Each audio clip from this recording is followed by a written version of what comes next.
में चल रही 7 दिवसीय बुद्ध कथा आयोजन के अवसर पर इस ग्राम पंचायत के आदरणीय प्रधान जी, इस कथा के आयोजन में जिनकी सहभागिता है वो सभी सम्मानित हैं। पत्रकार या मीडिया से जुड़े हुए अभी परिचय हुआ था, अरविंद जी, संतोष जी, पवन जी और इस गांव के ग्रामवासी बुजुर्ग माताएं बहनें और कथा पीठ पर मौजूद मैनपुरी से पधारे दंपति जो कथा वाचक और कथा वाचिका जी हैं और उनकी पूरी टीम। मैं सबसे पहले जो आयोजक हैं उनके प्रति बड़े हृदय से आभार व्यक्त करता हूं। हम लोग लखनऊ से सुबह आए, गूगल बाबा ने थोड़ा घुमा दिया, फिर बाद में यहाँ आए तो बहुत अच्छा इसलिए लगा कि इतने इंटीरियर में किसी गांव में अगर आप किसी इतने अच्छे और बड़े आयोजन कर रहे हैं तो जिसकी भी इसमें सहभागिता है उन सबको मैं हृदय से बधाई देता हूं और उनको नमन।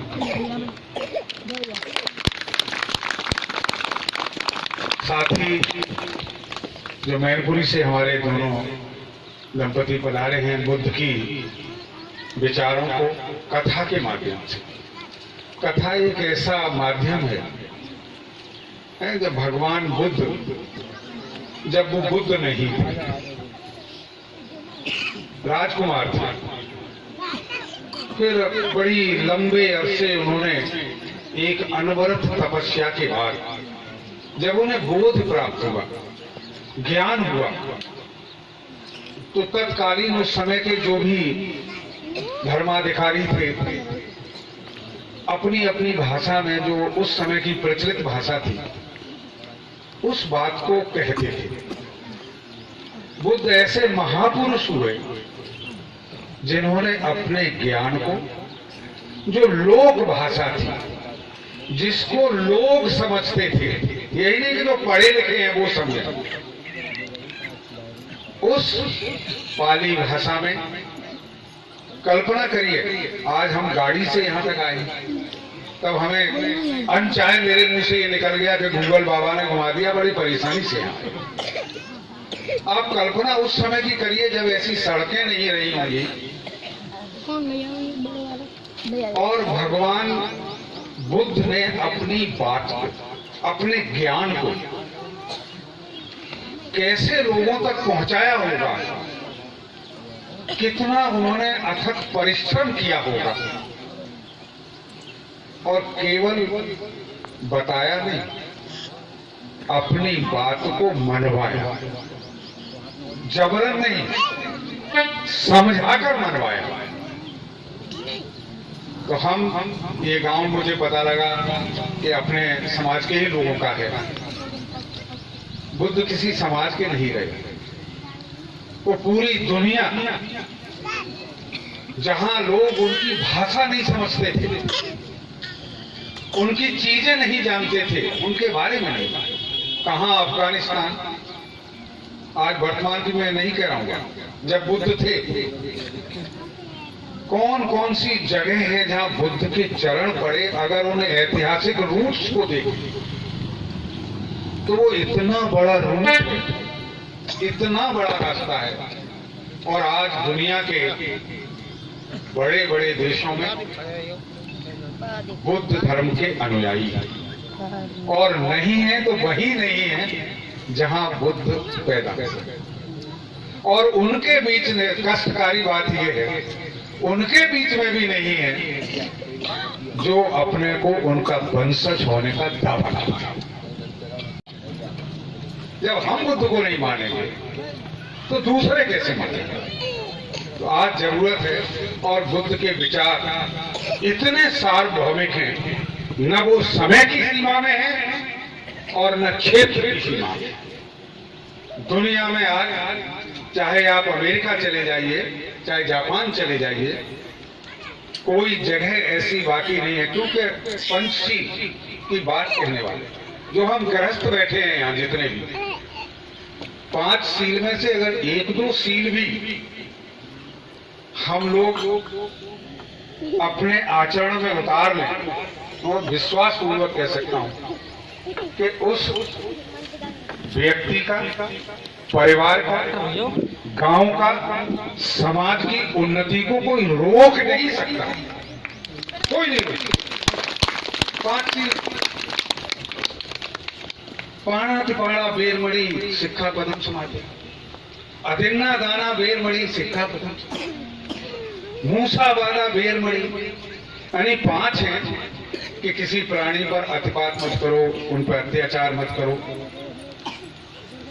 चोरी मत करो, झूठ मत बोलो, दूसरी किसी बेटी बहन देखकर आपके मन में कोई बुरा भाव पैदा न हो, और किसी भी प्रकार का नशा मत करो।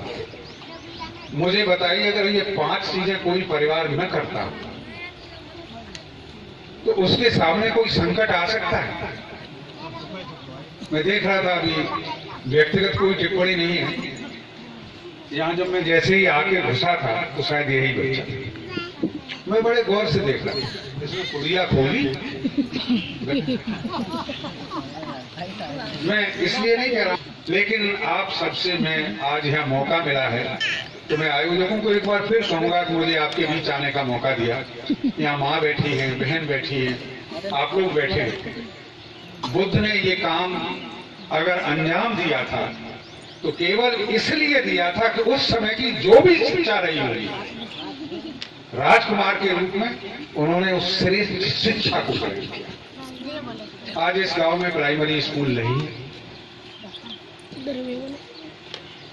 दूर स्कूल है। अगर हम गांव गरीब किसान के चाबी कोई खुद, आज ये दोनों लोग बैठे हैं, अगर ये पढ़े लिखे न होते तो ये बुद्ध कथा नहीं करते। इसी तरह से गरीब की, किसान की जो माँ बहनें हमारे सामने बैठे हैं, आपके बच्चों का एक ही कल्याण का रास्ता है, वो है पढ़ाई, शिक्षा। और एक बात मैं बहुत विश्वास पूर्वक कहता हूँ, खासतौर से माताओं से, ये जरूरी नहीं है कि आप बहुत पढ़ी लिखी हो तभी बच्चे को अच्छा पढ़ा पाएंगे। पढ़ाई के लिए जरूरत है कि आप बच्चे में कैसे उसको उत्साहित कर सकें। मेरी माँ बिल्कुल अशिक्षित थी, पढ़ी लिखी नहीं थी, लेकिन जब मैं स्कूल से आता था वो पूछती थी कि बेटा पहाड़े याद करे, सुना। शायद वही प्रेरणा मुझे आगे ले गई और उच्च शिक्षा के क्षेत्र में डिग्री कॉलेज में मैंने अध्यापन किया। फिर बाद में सीतापुर में RMT डिग्री कॉलेज है, यहाँ मैं 18 वर्ष प्रिंसिपल हूँ, आजकल लखनऊ में रहे। हमारे बीच आदरणीय तपेंद्र प्रसाद जी हैं। अगर ये अच्छा न पढ़े होते तो डिप्टी कलेक्टर नहीं बनते, कलेक्टर नहीं बनते, ना कोई पार्टी सम्मान देती, ये सब शिक्षा की वजह से। तो माँ बहनों से एक ही अपील करूंगा कि बच्चों में पढ़ने के प्रति रुचि जगाओ। और पिताश्री से मेरा एक ही निवेदन है कि जो सुविधा बच्चों को पढ़ाई की दे सकती है वो अच्छी से अच्छी सुविधा जो आपकी क्षमता है उसको दीजिए। बाकी बुद्ध से बड़ा ज्ञान और विश्व गुरु अगर भारतवर्ष कहा गया है तो मैं किसी की आलोचना नहीं कर रहा, मैं आपको सही बात बता रहा हूं कि विश्व गुरु अगर भारतवर्ष है तो केवल केवल केवल भगवान बुद्ध की वजह से। आज भी अगर हमारे राजनेता या बाहर जाते हैं तो यही कहते हैं कहां से आए, कि बुद्ध के देश से आए। यहाँ चाहे कुछ भी करें, लेकिन बाहर की दुनिया में हमारी पहचान भगवान बुद्ध से है, जिनके हम वंशज हैं। तो हम वंशज हैं तो हमारा दायित्व ज्यादा है। मैं बहुत लंबी बात नहीं करूंगा, कथा में योगदान नहीं करूंगा। मैं एक बार फिर आप सब लोगों को इसके लिए कि अच्छे विचारों की, और ये केवल जाति की नहीं है, बहुत अच्छा हो आपके आसपास के जो अन्य जातियों के लोग हैं उनको भी कथा में लाइए, क्योंकि मिठाई तो मिठाई है, चाहे ये छोटा बेटा खाए चाहे बुजुर्ग खाए। ज्ञान ज्ञान है, ज्ञान से कभी भी नुकसान नहीं होगा। तो ज्ञान की बात अगर इस पीठ से आ रही है, इस मंच से आ रही है, तो केवल सुन के हम पल्ले झाड़ न करें। अगर एक माँ बेटी के दिमाग में यहाँ से कही हुई बात असर कर गई तो इस आयोजन का मंतव्य सफल हो जाए। आप लोगों ने किसी ने एक ने बाण पुड़िया छोड़ दी और बुद्ध ने तो कहा है कि किसी भी प्रकार का नशा मत करो। अगर इस गांव में ये कथा हो रही है, इस कथा के 7 दिन के माध्यम से अगर 4-6 बच्चों में भी सुधार आ गया तो बुद्ध कथा के आयोजन सफल। और एक भी नहीं सुधरा तो मामला बहुत है। तो मैं एक बार पुनः जो मेरे साथ आए हैं आदरणीय तपेंद्र प्रसाद जी और इस गांव वासियों को एक अच्छे आयोजन के लिए, बहुत सफल आयोजन, कमी कितना ही अच्छा कार्यक्रम कर लो छूटते हैं। और हर बार भूल सुधार करते चले जाइए। इस बार जो आपको लगे, जो आयोजक है मैं उनसे निवेदन कर रहा हूं कि पिछले बार जब आपने कथा कराई तो जो चीज समझ में आई हो उसको इस बार सुधार दिया। अगले बार जो इस बार कमियां आपको लग रही, हमें लगे उससे कोई मतलब नहीं, हम तो आपको कोई चीज समझ में आएगी कह जाएंगे। आपको यहाँ की परिस्थितियों के हिसाब से उचित लगे तो उसका संशोधन करते हुए इस कथा का इतना अच्छा स्वरूप आकार हो जाए कि हर बार यहाँ से बुद्ध ने जो कहा था कि सबका कल्याण हो, तुम्हारा कल्याण हो, मेरा कल्याण हो, तुम्हारा कल्याण हो, सबका कल्याण हो, उस दिशा में ये 7 दिवसीय कथा प्रेरणा देगी और यहाँ गांव में सुधार आएगा। एक बार पुनः भगवान बुद्ध और असमानता की जिसने भी लड़ाई लड़ी, एक ने लड़ाई नहीं लड़ी। जब से आदमी धरती पे आया है तो असमानता बनी रही। भगवान बुद्ध ने जो धार्मिक असमानता थी उसको जिस अपने ज्ञान से काट कर सबको बराबर किया कि कोई जन्म के आधार पर श्रेष्ठ नहीं हो सकता,